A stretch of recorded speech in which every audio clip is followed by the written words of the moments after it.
Hello, everyone. Thank you so much for joining in again. So we have Lloyd Lobo here, all the way from San Francisco. And good morning, Lloyd. How are you Hey, doing? good morning. Hold on, let me switch off the light. It's a little too good morning. It's like 5:30 in the morning here, but excited to be here, of course. And a very good friend of mine, Sunil Sharma, is also speaking later. So excited to hear him. Perfect. Awesome. So I don't have slides or anything, but I'm just going to talk through my journey on why Canada and the benefits. Does that work, Gaurav? Sure. Perfect. Perfect. All right. Awesome. So my background is I'm a couple of times entrepreneur and been working in the startup space for a very long time. My parents are Indian. I've spent some time in India, but I grew up in Kuwait, in the Middle East, and then after the Gulf War in the 90s, made my way to Canada and studied engineering in Canada, software engineering, and then moved to the US, worked in product and growth for a number of tech startups. Did a couple of failures along the way in there. One was a chatbot AI for customer service we built in 2013-14, which had failed. We had deployed that on Zendesk. Then I did a company. I was on the founding team of a company that was venture funded by Salesforce, Bessemer. It was incubated by the investors, and that also failed after raising a $6 million seed round. Currently, I am co-founder president at Boast AI, and what we do is we automate uh, R&D tax credits for U.S., Canadian, and global companies. We just raised a 23 million USD Series A to scale to the next level. I want to share my experience building a company in Canada. Although I live in San Francisco, Indian background, um, and my last company, the whole team was in San Francisco. Unlike that, Boast, we've got about 35 people in Canada and growing to almost 80, 90 in the next 12 months. This is our first round of funding, the 23 million USD. We bootstrapped the company until we raised the money. And it's been a great journey. We've been doubling our growth year over year and whatnot. So I can share sort of my journey building a company and failing in San Francisco, and then building a company that's got this far and successful in Canada. So one of the key things is when the U.S. and San Francisco is very good from a business development or like fundraising perspective. But what happens is employees don't stick around. It's super expensive, and it's a rat race to get talent, right? So like employees that I've found working here typically are what is the opportunity cost of my stock options? If in 2 years you don't raise another funding round at a higher valuation, they'll jump around. So it's very hard to retain talent here. Um, Very expensive, and it's hard to even find them. Right in Canada, because it's a socialist country, and there are all these other benefits. People don't just care about money and equity. They care about other things. They care about a balanced view of life. And our average employee has stuck around 5 years at Boast. So that's number one, is like the quality of life and the work life balance is phenomenal in Canada, which helps you retain and attract employees. Now, although I live in Silicon Valley and I work for a lot of tech startups here, I don't believe in this work 80, 100 hours a week. People burn out, right? If you create an environment for people to grow, and be a metrics driven organization versus an optics driven organization, people will perform. I mean, we've been doubling growth year over year, and they'll be less stressed, and they'll not be burnt out, and they'll stick around. Great support system. So one of the big reasons I was able to bootstrap is like we have a Canadian controlled entity. My co-founder CEO is also Canadian. The bulk of our team is Canadian. We were able to attract a lot of government funding. So IRAP, Industrial Research Assistance Program, gave us $500,000 last year, helped us hire more developers, and have been instrumental to our growth, right? You can bootstrap longer in Canada because of government incentives. So IRAP is one.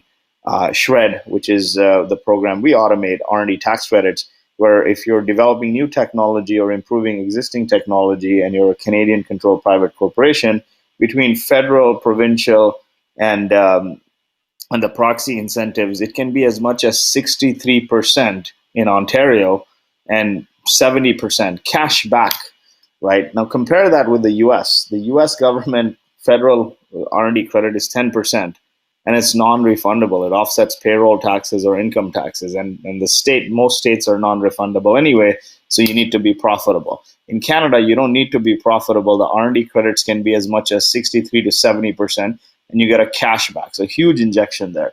Then I talked about programs like Industrial Research Assistance Program.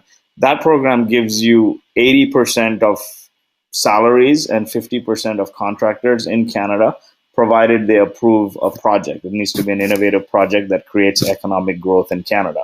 Then access to all these accelerators and incubators like Techstars, like Founder Institute, like Launch Academy, makes it really, really fruitful for you to come to Canada, because you can then apply for a startup visa, and you and your co-founders and your spouses can come to Canada in a matter of months, right? And apart from that, let's say you have your team in India or wherever, or you want to attract international talent, then there's the global skills visa where you can bring people into Canada, and that within a matter of 2 months, they can come on a work permit, their spouse can get a work permit, and within a matter of a year, they can get permanent residence. In fact, in the last week, we leveraged global skills visa to hire 2 people from India using VanHack. And VanHack is a Techstars startup that is connecting foreign talent with Canadian companies.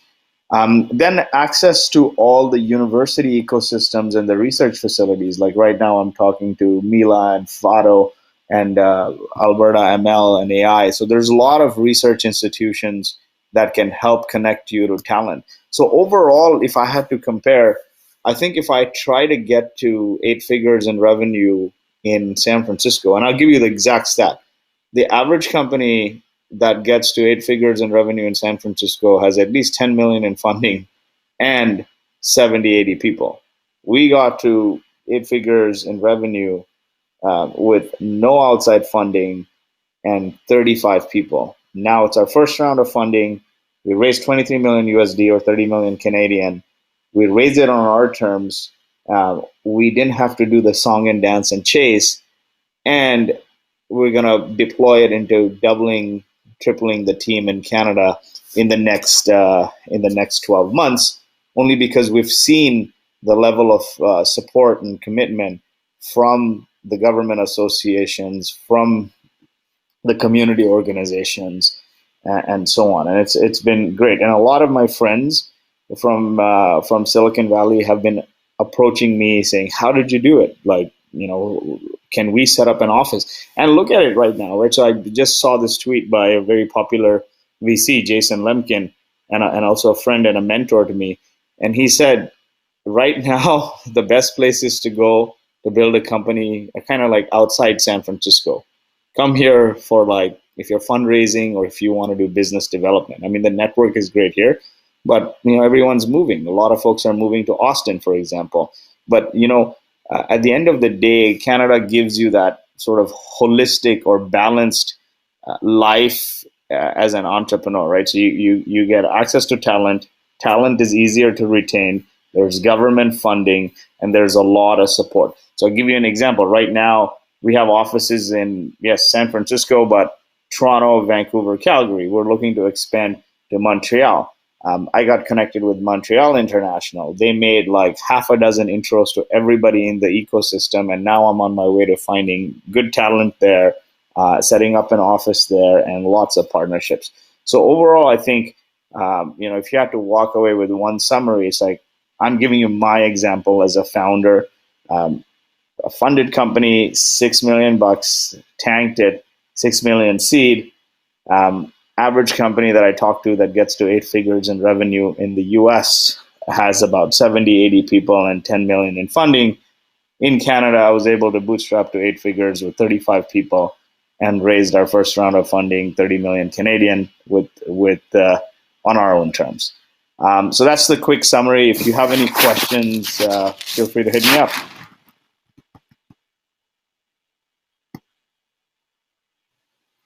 Okay, so we have a question here. Deepak. Hi, Lobo. Can you? Hi, Deepak. Hi. First of all, congratulations for your achievement, and you mentioned that two startups which you started, you failed, despite of the fundings and everything.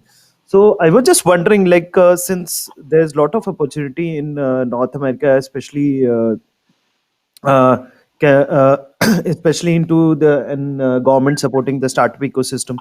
So what are those few reasons why did you fail?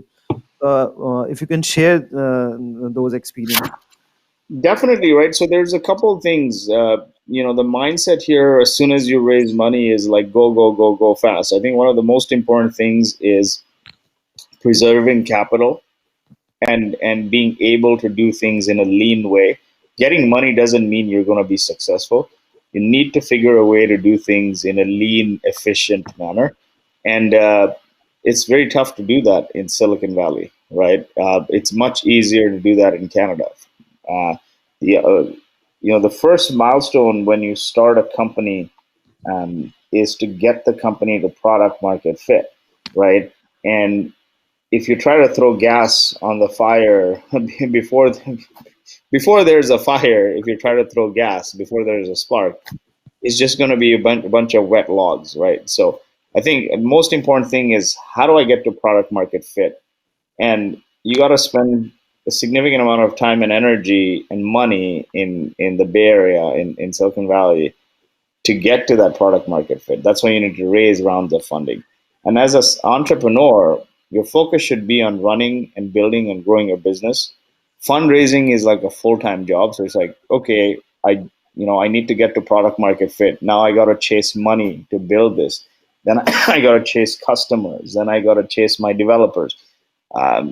If you minimize your effort and focus, I think that is the key thing. And I think a big part of it is cost, right? Like the amount of time it takes to get to product market fit, time and money, is significant in San Francisco versus in Canada. Okay, I have another quick question. Since you mentioned about the lean way to start the startup, so I think you're talking about the lean startup where the co-founders do a kind of a research way. So I was just that again brings a quick question. Since you already into 8 figures of revenue and with the 35 people, so till what time the lean the startups happened, and at the same time when you obviously when you raise funds you go for a recruit and everything. So I'm just wondering about those the time cycle. Yeah, can you guys hear me still? Yes, yes, we can hear you. Yeah, so I think it's funny. I stretched the lean too far, right? At the end of the day, so I stretched the lean too far, and now I'm like actually suffering, right? So when I say say that, meaning we grew too quick. My motto in life is barter, beg, and then pay. So we've taken a lean approach to everything we've done. You guys can still hear me, right? Can you guys hear me? Hello?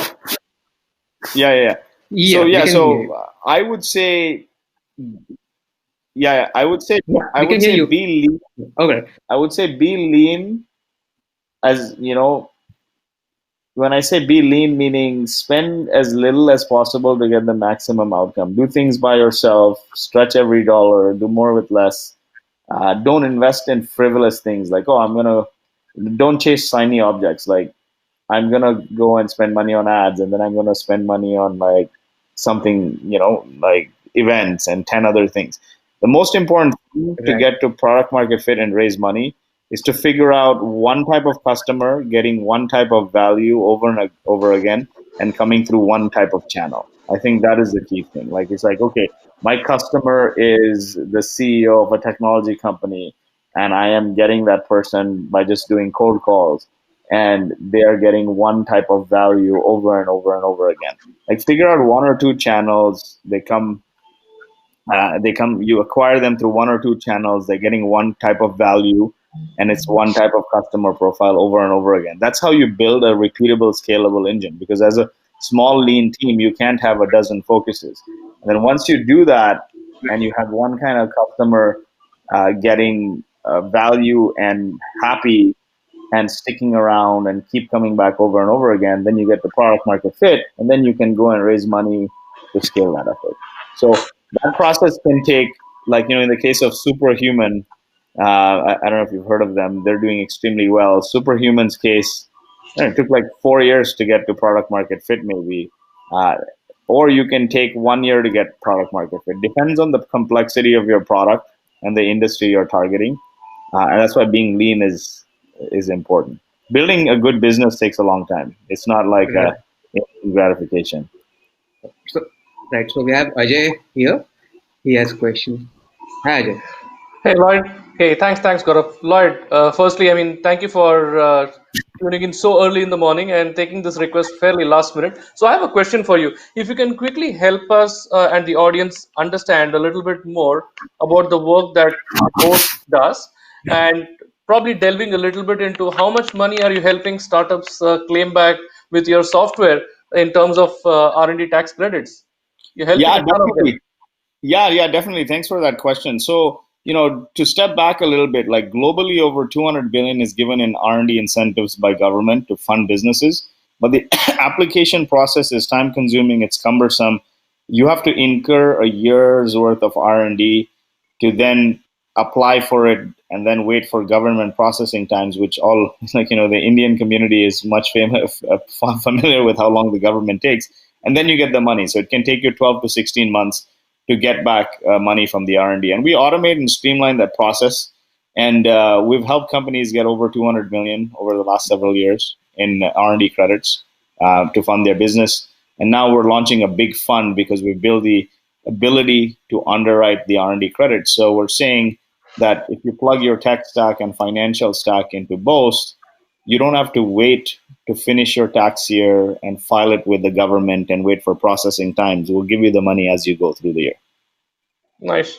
Thank you so much. Thanks for taking that question. Awesome. Thanks.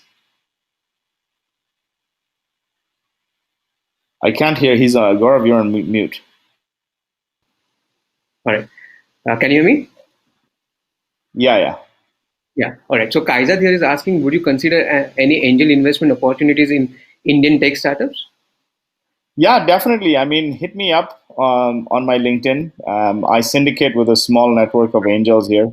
So happy to take a look at it for sure. And my friend Sunil Sharma here also invests through Techstars. I don't know if he's on or not.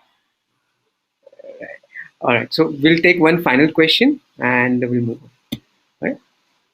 So we have a question from Nishan. Hey, hi, Lloyd. Once again, like, great to kind of see you so early in the morning. Thanks for doing that for us. So I'm curious. We're like a hardware startup based out of Bombay, and I'm wondering if you help Hey, Nishan, get can you hear tax us? credit backs from Indian government as well. No, we currently don't do that. But your photograph actually reminds me of the Amitabh Bachchan song where he comes out of the water. So Yes, exactly. So currently we're not in India, but the dealing with governments is a hard thing. I think between US and Canada, we have our hands full, but we'll keep that in mind for sure. Sure. Well, another question. I have a quick one. We are into like electric vehicle space. Is there action happening in Canada around that? And if Yeah, so, what can it be? definitely. So hit me up. Send me a note. You can get my email from Gaurav, or just hit me up on LinkedIn. Actually, I was just speaking with a Silicon Valley startup in that space, and they're they're expanding their manufacturing facility to Canada. So yeah, there's opportunity if you bring innovation to Canada, and Canada will only give to you if you're going to grow their economy. Perfect. Okay. So thank you so much, Lloyd. Thank you so much for your time. And we'll be back with next session. It's an interesting session, panel discussion with three founders. So we'll be back in a couple of minutes. Thank you. Thank you so much for joining. Take care. Bye. Yeah.